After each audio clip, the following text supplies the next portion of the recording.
Vamos entender a situação específica do Glauber, meus caros, minhas caras, para a gente entrar em todas as questões. Lá no Poder 360, o Conselho de Ética arquivou pedido de cassação contra Glauber Braga. A ação trata de caso em 2023 de suposta agressão ao colega Abílio Brunini. Em 5 de junho, o colegiado também encerrou o processo de Janones. Os caras protegeram o Abílio Brunini, o capitão cueca. Vamos continuar lendo aqui para a gente entender. Da Maria Laura Giuliani. O Conselho de Ética da Câmara dos Deputados arquivou nesta quarta-feira, dia 12 de junho de 2024, pedido de cassação contra o deputado Glauber Braga, do PSOL, acusado de agredir o colega Abílio Brunini, do PL, em 8 de novembro de 2023. O caso se deu em uma reunião da Comissão de Direitos Humanos para discutir o conflito na faixa de Gaza. Na verdade, o genocídio. O PL apresentou uma representação no Conselho pedindo a cassação de Braga. O relator do processo, o deputado Ricardo Aires, do Republicanos, declarou em seu parecer que não havia justa causa para o andamento do caso e recomendou o arquivamento. O relatório foi aprovado por 9 votos a favor e 4 contra. Essa não foi a primeira vez que Braga se envolveu em embates na Câmara. Em 16 de abril, o psolista agrediu e expulsou da Câmara um integrante do MBL. O homem discutiu com o deputado foi o youtuber Gabriel Costenaro, que inclusive atacou a mãe do Glauber Braga. O arquivamento da ação se dá uma semana depois do Conselho de Ética encerrar o caso contra o deputado André Janones, do Avante. Na ocasião, o relator Guilherme Boulos também recomendou arquivar o processo. Janones era acusado de supostamente participar de um esquema de desvio de salários de assessores do gabinete dele, prática chamada na política de rachadinha, para cobrir despesas de campanhas eleitorais. Embates na Câmara e reação de Arthur Lira. Em 5 de junho, logo depois do arquivamento contra Janones, deputados da oposição e governistas discutiram acaloradamente. Janones e Nicolas Ferreira, por exemplo, quase se agrediram dentro do colegiado e nos corredores da Câmara. Os repetidos embates levaram o presidente da Casa Baixa, Arthur Lira, a apresentar um projeto para mudar o regimento interno e autorizar a mesa diretora a suspender cautelarmente o mandato de congressistas que infringirem o Código de Ética até que a punição seja, de fato, votada pelo Conselho. A proposta teve urgência aprovada na noite de terça e o texto deve ser analisado nesta quarta-feira, dia 12 de junho. O projeto foi debatido na reunião de Conselho de Ética nesta quarta. Há um receio entre os deputados contrário ao texto que isso dê muito poder para a mesa diretora, especialmente para Lira. Braga afirmou que se sente com a cabeça na bandeja, sendo entregue ao senhor Arthur Lira. Então a gente vai continuar acompanhando todas essas questões, meus caros, minhas caras. Vamos vendo aqui também o que o Glauber Braga falou a respeito de AI-5. Ao UOL, ele disse o seguinte, vamos ver aqui para a gente entender. Bom dia, Judite! Vamos mandar superchat, gente. Bastante gente aqui assistindo a nossa live. Muito obrigado pela presença de todos vocês. Precisamos de R$90 de superchats e pix. Vamos contribuindo aí para a gente poder fazer bem o nosso trabalho. Façam contribuições generosas. Saudades, Carla Mori. Beijos para todos vocês. Vamos lá, meus queridos. Glauber Braga. Lira ganha poder absoluto comparável à cassação na ditadura militar. Vamos entender aqui direitinho. O projeto de Arthur Lira para punir parlamentares envolvidos em brigas dá ao poder da Câmara poderes que se comparam à cassação de parlamentares durante a ditadura militar, afirmou o deputado federal Glauber Braga, do PSOL, em entrevista ao All News nesta quarta.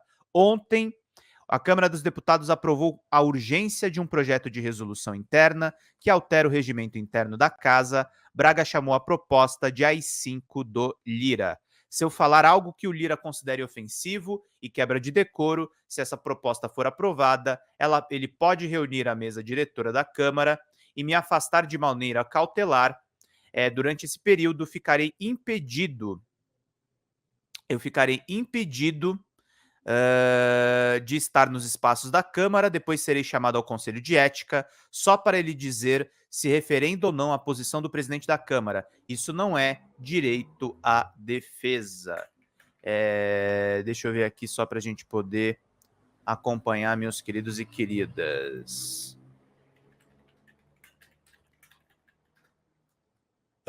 Vão curtindo e vão compartilhando, meus queridos e minhas queridas. Só um minutinho, gente. Vamos lá para a gente entender tudo que está rolando.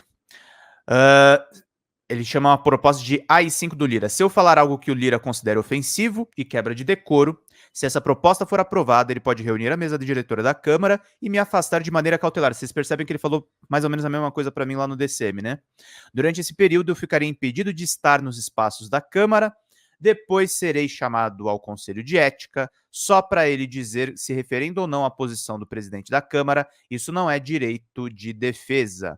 É evidente que, em situação como essa, o Conselho não vai se contrapor a uma posição adotada pela mesa diretora, altera-se a lógica, é como se um deputado no Conselho de Ética estivesse votando contra o Lira, ele terá que assumir as consequências de enfrentar o poder daquele que pode representar contra ele mesmo amanhã. Lira ganha poderes absolutos que se comparam à cassação de mandatos no período da ditadura, quebrou o decoro, segundo a avaliação de Lira, em 24 horas o deputado pode ser afastado cautelarmente.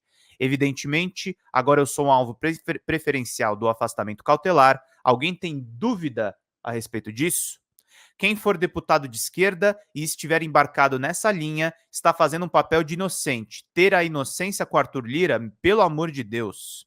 Na visão de Braga, os parlamentares da esquerda se tornarão alvo de perseguição caso o projeto de Lira seja aprovado. É um absurdo dar mais poder ao Lira caso ele se coloque frontalmente contra as posições do governo e trabalhe em uma linha para derrubar o Lula. O que os deputados do PT farão? Vão encarar Lira e serão a bola da vez. Mas isso é tão evidente. Os deputados da direita e da extrema-direita que participaram ativamente da tentativa de golpe do 8 de janeiro ficaram com seus processos parados por atuação direta de Lira. Se ele já faz isso agora, negocia o apoio do PL para a candidatura do seu sucessor na presidência da Câmara, por que começaria a atuar de forma diferente a partir de agora? Isso aumenta o poder de barganha dele para fazer com que os seus próximos permaneçam no exercício do seu mandato e aqueles que se contrapõem a ele denunciem sua atuação sejam perseguidos. Quem vai afastar o Lira de forma cautelar? Não tem como. É isso aí. Ampliar o poder de Lira é suicídio e tiro no pé da esquerda, diz o deputado. Braga criticou parlamentares de esquerda que se mostraram favoráveis ao projeto apresentado por Lira. O deputado alertou para a possível criação de um cenário de medo com uma espécie de censura prévia a assuntos e críticas que atinjam o presidente da Câmara e seus aliados. É evidente que Lira usará esse instrumento para blindar os seus aliados, faça jogadas com isso e vai para cima da esquerda, de parlamentares que se colocam como contraponto ao seu projeto de poder. Isso é uma trava, é uma censura estabelecida previamente ao que o deputado dirá. É um tiro no pé da esquerda e de quem vota a favor disso. Isso é um suicídio, diz o Glauber Braga. Então é isso, meus caros, minhas caras. Isso dito ao All News. Tivemos também lá, o Glauber também explicou para mim essa comparação com a ditadura militar. Glauber é o deputado mais competente que esse país teve. Eu concordo plenamente, meu querido Marcelo. Glauber é combativo, é verdadeiramente dependente, é um cara precioso. E para a gente continuar defendendo o Glauber, gente, a gente precisa de superchats de vocês. Façam contribuições aqui, é só clicar no cifrãozinho logo abaixo. Isso é muito necessário para a gente manter os nossos trabalhos, tá, gente? Ontem foi meio ruim de superchats, embora tivemos uma audiência muito legal na entrevista da Heloísa, mas a gente precisa desse apoio coletivo de vocês. Pinguem superchats para a Folha Democrata continuar existindo, para a gente continuar cobrindo todos esses principais assuntos, para a gente ter essa seriedade de cobertura que vocês entendem e que vocês apoiam e que eu tenho certeza que a gente vai continuar fazendo com o compromisso que vocês sabem que a gente tem.